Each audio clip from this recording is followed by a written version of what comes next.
Hey everyone, it's the Nation here, and welcome back to a brand new Marvel ranking here on the channel. Today I would like to stop and take the time to rank all of the main Loki characters, ranked from the worst to the best. Please note that everything that I will say in this video is just my very own opinion. My list is certainly not the right list, it is just my list, and you're free to comment down below your ranking of all of the Loki main characters ranked from the worst to the best, just like me, or you could just do your favorite. Also, I didn't include the timekeepers, even though they did get a poster. I didn't include the timekeepers on this list, mainly because they were just puppets. So, I mean, as of right now, guys, timekeepers, they're puppets, they have no meaning to me at all after that reveal. But please don't forget to check out that Twitter that's going to pop up on your screen right now. Don't forget to check out that Marvel playlist up above that has everything Marvel related that I have on my channel. With that being said, let's get right into our ranking. Kicking off my list at number 12 for me has got to go to Kid Loki. He's a kid and he's Loki. He's very loyal. That's better than most Lokis are. But to me, throughout the entire episode, I was like, okay, yeah, you killed Thor. That's great. That's fantastic.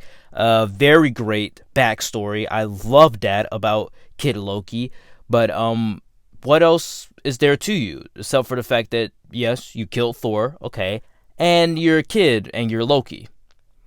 I really don't see that much of him having a purpose on this show or even inside of this episode. And a lot of these bottom characters are kind of like they only had the screen time inside of the episode. They were just there for the fan service. At least he did help Loki on his quest and gave him the fire sword to use against Goliath. At number 11 is Boastful Loki, a Loki that I barely remember only from the fact that he's black. As a person of color, I did enjoy that and respect that, but he was the closest to victory than any type of Loki in my opinion. He took out Cap and Iron Man and almost wielded the Infinity Stones. Let's not forget that he has his own Mjolnir and he acts as a Loki, seeming to work with the original Loki and Kid Loki and also Croki, but eventually betrays them for his own good.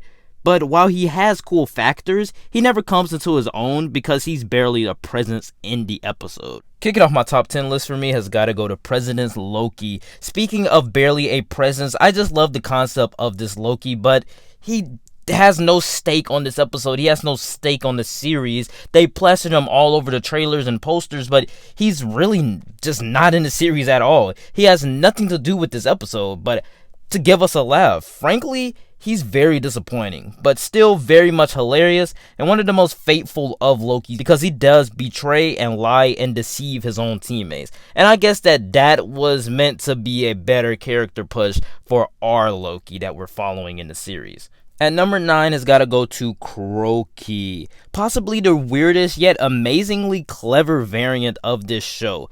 Croki is a loyal variant that has an actual vicious side. The idea of Croki is great, and I love how they don't overuse him, but also utilize him better than I ever wanted them to, or better than I ever could.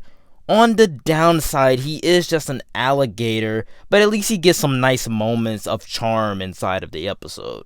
At number 8 has got to go to B-15, not the most energetic or charismatic character, but one of the more examples to show the evidence that TVA agents are variants. We see this character learning things on their own and even ending up helping Sylvie and Loki in the Timekeeper's throne room. But I really don't lean towards this character as the deepest of the bunch. She's just used as an example that the TVA isn't what it seems. At number 7 for me is Miss Minutes. This is just a cheesy, cheeky, perky type of character that has some actual frightening scenes to her.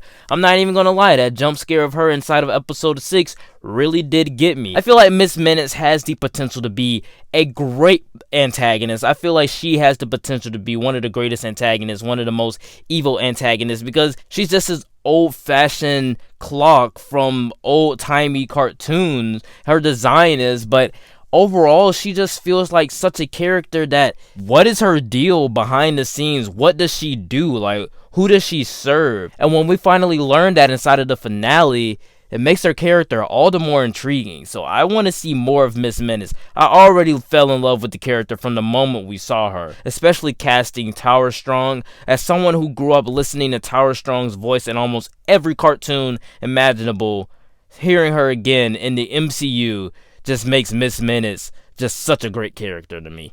At number 6 for me has got to go to Renslayer or Ravonna. I loved Renslayer inside of this series. A lot of people have been talking about how Renslayer is just one of the most unlikable characters inside of the series because of how she treated Sylvie.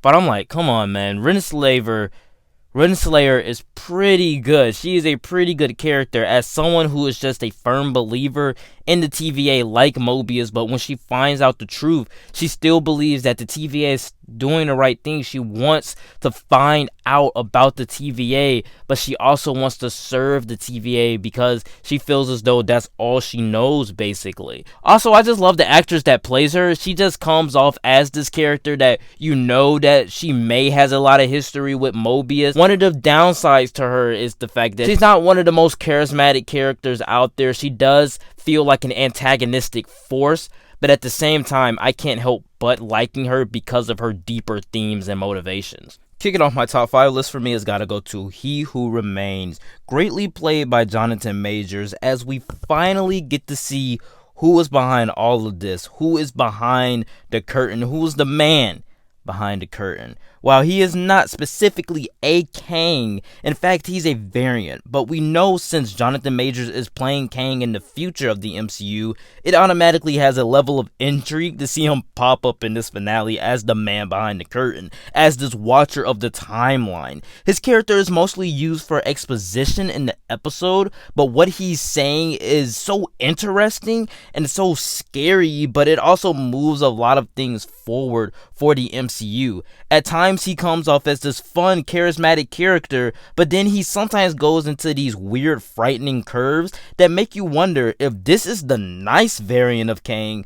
I can't imagine what the other guy is like. And number 4 for me has got to go to OG Loki, original Loki, whatever you want to call it, comic book accurate Loki. A Loki that managed to be the smartest of them all, in my opinion. His actions and backstory is exactly like ours, but he survives Infinity War by casting a projection of himself like everyone has been theorizing, how everyone has been saying since Infinity War came out 3 years ago.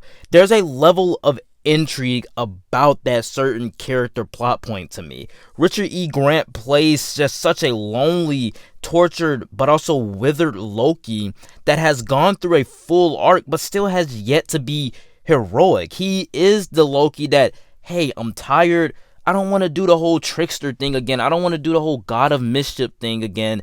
It's just pointless at this point. In the end, we get a great scene where he projects an Asgard to distract Eliath and help Loki and Sylvie by sacrificing himself. A heroic feat that Lokis aren't really known for, and that makes him one of the best of the Loki variants. Kicking off my top 3 list for me has got to go to Sylvie. I'm going to be blunt. I didn't like Sylvie inside of episode 6. I did not enjoy her character that much in episode 6. I thought she was very cool inside of episode 2. Enjoyable in episode 3, even though episode 3 is the lowest episode on my list. Just fantastic in episode 4. I loved her in episode 4. But 5, she was just fine. She was leveled down to be the love interest of our Loki, in my opinion, after episode 4. Even when that relationship just didn't work out for me. But as her own character, as a person who feels like she does have a higher purpose in order to be taken out of her timeline, like, if I was taken out of my timeline, I should feel like I have a higher purpose in this world. I should be doing something better. But to find out that that's not true is very emotionally resonant with her throughout the show. We have small lines here and there, like I never sit my back facing the door, because she was taken from her timeline as a kid, because she did face her back to a door, essentially. The juxtaposition of our Loki hilariously going through the TVA procedure is instantly no longer funny when you learn that this happened to a little girl, an innocent girl that really didn't know that she was threatening the timeline. So I loved how emotional she was. I loved that she was the person that was able to bring out the TVA agents' memories. I love the fact that she was kind of like a Zodiac killer to the TVA agents. I even love how great her backstory was. I just don't agree with the whole romantic relationship they tried to make her and Loki have with each other. My runner-up at number 2 has got to go to Mobius. Owen Wilson is just a delight to this show. They found a way to write Mobius in a way that through 2 episodes, you get the feeling that he has found a friendship with our Loki, first starting off as a true believer of the TVA, but when presented with new evidence, he reevaluates his thinking and investigates on his own. His chemistry with Loki is unmatched to me. I only wish we would have gotten more of him in the episodes after 1, 2, and 4, but obviously they're saving more of him for season 2. Hopefully even a jet ski scene maybe? But coming in at my number 1 for me has gotta go to Loki. I was definitely skeptical going into this show and how I would feel about Loki because he has died a billion times and came back a billion times. But from the first episode, I realized that this show is kind of necessary to tell a new story and chapter of the MCU, but also give Loki a great, if not better, character development arc than the one we followed until Avengers Infinity War. We see Loki obviously in the normal Loki state, but we see him move from episode to episode. The deep dive into Loki's psyche, and let's not forget the emotional arc of him learning that his story isn't about him and that he's written to lose, while also making people like the Avengers become the better versions of themselves. He's hell-bent on making sure others don't dictate how his story ends. All of his work and development made in this season is fantastic to me and will definitely carry over to season 2. This is why Loki has to come in at number 1.